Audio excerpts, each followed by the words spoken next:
Assalamualaikum warahmatullahi taala wabarakatuh.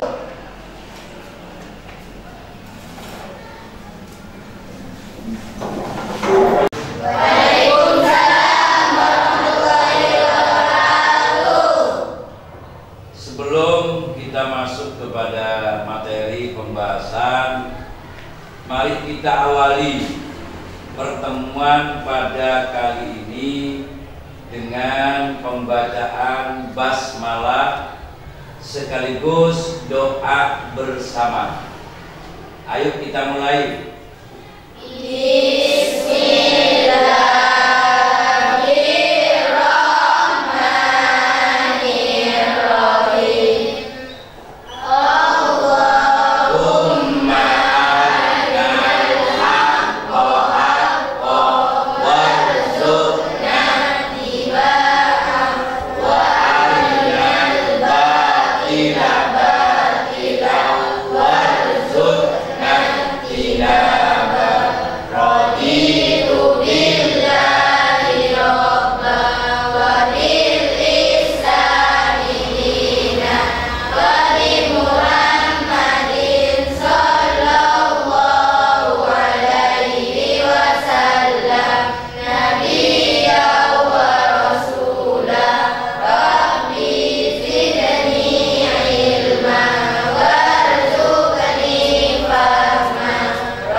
Pada pertemuan kali ini, mudah-mudahan oleh Allah Subhanahu wa taala dimudahkan. Amin ya rabbal alamin. Anak-anakku sekalian, apakah masih semangat untuk belajar? Semangat. Apakah sudah siap untuk menerima materi pelajaran? Siap. Oke, terima kasih. Pertemuan pada kali ini saya akan menerangkan atau akan menjelaskan tentang bab 1, yaitu tentang thaharah. Karena pertemuan kali ini merupakan pertemuan pertama kali dan kalian merupakan peserta didik baru di MTS Miftahul Khair kelas 7 pada semester 1 tahun pelajaran 2023/2024. Oke, selanjutnya, apakah anak-anak pernah mendengar atau pernah tahu bahwa taharah mungkin dari muballighah atau tokoh agama atau tokoh masyarakat, bahkan dari kedua orang tua? Tidak. Oke, anak-anakku sekalian, saya akan menjelaskan tentang taharah. Sebelum saya menjelaskan lebih jauh atau menguraikan secara terperinci, saya akan rumuskan dulu agar pembelajaran pada hari ini cepat dimengerti dan lekas dipahami. Jadi pada bab 1 tentang taharah akan saya rumuskan menjadi beberapa poin sebagai berikut. 1. Tentang pengertian. Apa sih taharah itu. Definisi dari bersuci itu yang poin pertama. Yang kedua yaitu tentang hukumnya. Karena dalam Islam terkenal ahkamul Islam khamsatun, bahwa hukum Islam itu ada 5: wajib, sunnah, mubah, makruh, haram. Nah, anak-anak, apakah taharah masuk wajib? Apakah masuk sunnah? Dan seterusnya dan seterusnya. Terus yang ketiga adalah dalilnya. Poin yang ketiga adalah dalilnya. Apa dalil daripada taharah itu?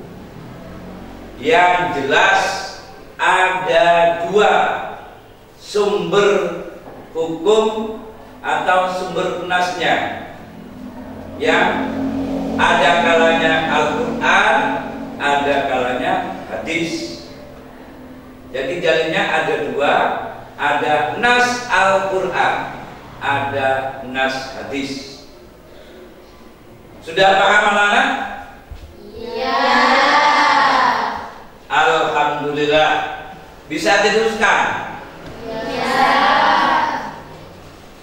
Selanjutnya akan saya tunjukkan gambar tentang beberapa hal yang berkaitan dengan taharah.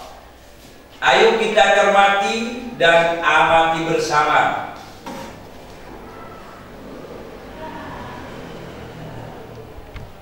Ini anak-anak, ada beberapa gambar yang berkaitan dengan beberapa hal, yaitu tentang taharah.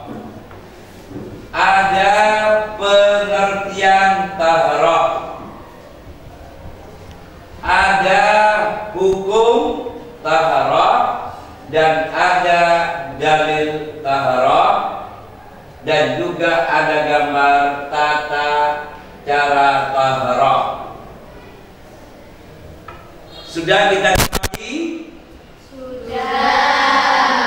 Sudah kita pahami? Sudah. Alhamdulillah. Taharah. Taharah artinya bersuci. Dalam agama Islam, kegiatan ini memiliki peran yang sangat penting sebagai prasyarat untuk menjalankan ibadah. Kemudian konsep taharah mencakup tidak hanya kebersihan fisik, tetapi juga kesucian spiritual dan mental. Kebersihan fisik mencakup pelaksanaan wudu dan mandi junub al-ghuslu setelah mengalami hadas besar. Bisa. Oke. Selanjutnya tentang pengertian taharah. Kita perhatikan, taharah artinya bersuci dari hadas dan najis. Dalam Islam, taharah mempunyai kedudukan yang sangat penting, khususnya sebelum menunaikan ibadah sholat. Taharah menurut bahasa artinya bersuci atau membersihkan diri, sedangkan menurut istilah taharah artinya suci dari hadas dan najis, yakni keadaan suci setelah berwudu tayamum atau mandi wajib. Jadi taharah artinya adalah bersuci atau membersihkan tubuh seperti mandi atau berwudu sebelum beribadah kepada Allah Subhanahu wa ta'ala. Taharah artinya bersuci dari dua hal. Yang harus disucikan adalah jasmani dan rohani. Bagaimana? Apa masih ada yang belum paham atau belum mengerti? Sekarang yaitu tentang hukum dan dalil taharah. Tadi saya sudah jelaskan bahwa hukum dalam Islam ada 5. Apakah taharah ini masuk kepada yang wajib? Apa masuk kepada yang sunnah? Apa masuk kepada mubah? Apa masuk kepada makruh? Apa masuk kepada haram? Oleh karenanya hukum taharah adalah wajib, khususnya bagi orang-orang yang akan melaksanakan sholat. Berikut ini adalah ayat tentang taharah beserta artinya. Ayo kita bacakan bersama-sama. Wasiyabaka fatahhir. Artinya, ayo saya salah satu baca. Artinya, dan bersihkanlah pakaianmu. Quran surat Al-Mudaththir ayat 4. Oke, bagus sekali cara membacanya. Selanjutnya juga terdapat dalam surah berikut ini. At-Tahhira bismillahirrahmanirrahim. At-Tahhira baitiya lit-taifina wal akifina warruk'is sujud. Bersihkanlah rumahku untuk orang-orang yang tawaf, orang yang iktikaf, orang yang ruku, dan orang yang sujud. Quran surat Al-Baqarah ayat 125. Sudah paham tentang dalil nas Al-Qurannya? Kemudian dan ada nas hadis. Sekarang tentang nas hadisnya yang berbunyi la tuqbalu sholatan bighairi tahuri. Artinya sholat tidak diterima tanpa bersuci. Riwayat dari Imam Muslim. Apakah kalian bisa untuk menghafalkan dalil baik dari dalil Al-Quran dan dalil hadis? Oke, para anak-anakku sekalian, untuk poin yang terakhir adalah tata cara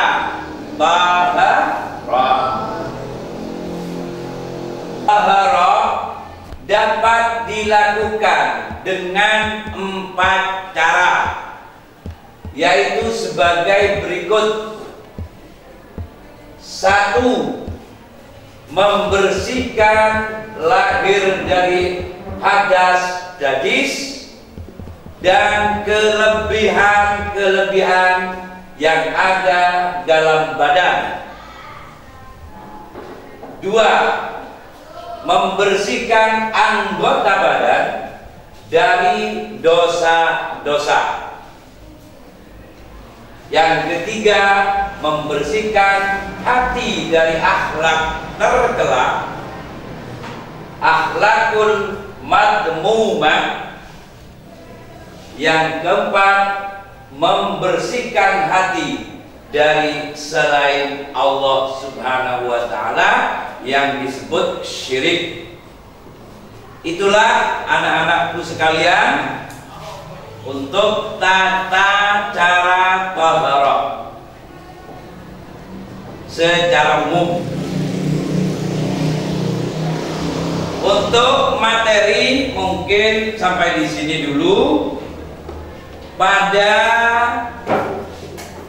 kali ini saya akan memberikan lembar kerja peserta didik atau yang disebut dengan LKPD sesuai dengan apa yang saya sudah kelompokkan. Sudah paham? Sudah. Dan petunjuknya sudah ada di sini. Tinggal kalian membaca dari apa yang menjadi petunjuk dalam LKPD yang akan kita kerjakan bersama. Untuk apa? Yaitu tentang diskusi.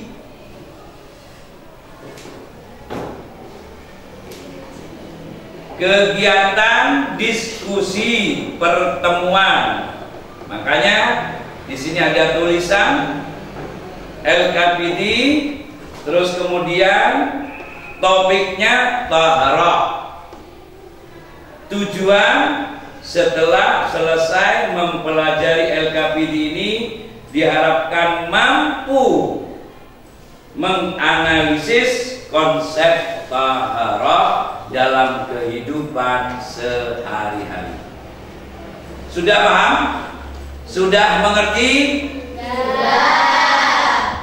Ayo, ini akan saya bagikan kepada setiap kelompok yang saya telah bentuk.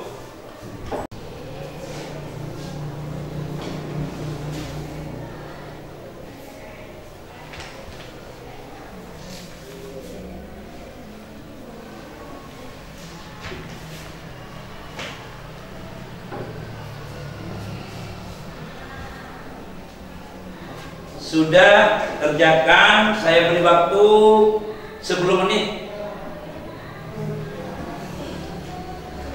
Diskusi kelompok, presentasikan, maju ke depan dari kelompok 1, kelompok 2, dan kelompok 3.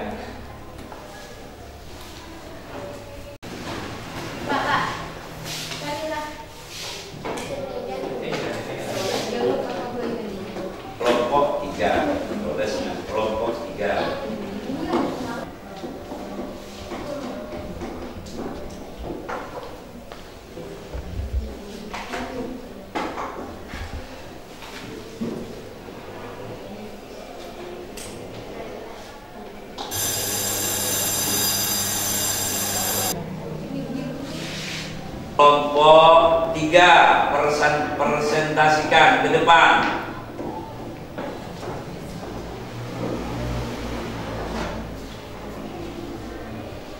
Alat-alat taharah adalah air, batu, dan debu. Terima kasih. Untuk kelompok 1 silakan ke depan.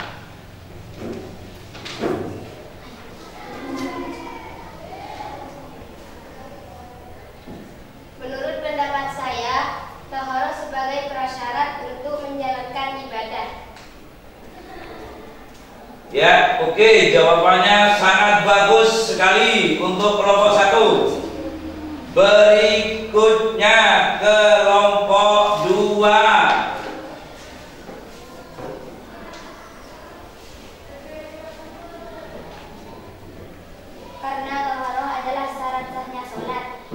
tidak diterima sholat seorang muslim bila tidak bersuci. Anak-anakku sekalian, coba kalau ada yang mau bertanya silakan. Kalau yang belum paham, silakan. Mungkin dari peserta didik yang lain bisa menjawab, silakan dulu. Oke, silakan. Menurut pendapat saya, dorong adalah hal yang sangat penting dalam ajaran agama Islam. Bagus sekali jawabannya, tepuk tangan. Untuk yang lain mungkin masih ada, silakan. Oke. Menurut pendapat saya, hidup sehat dan bersih adalah hal yang penting dalam kehidupan sehari-hari. Ya, terima kasih. Jawabannya sangat bagus.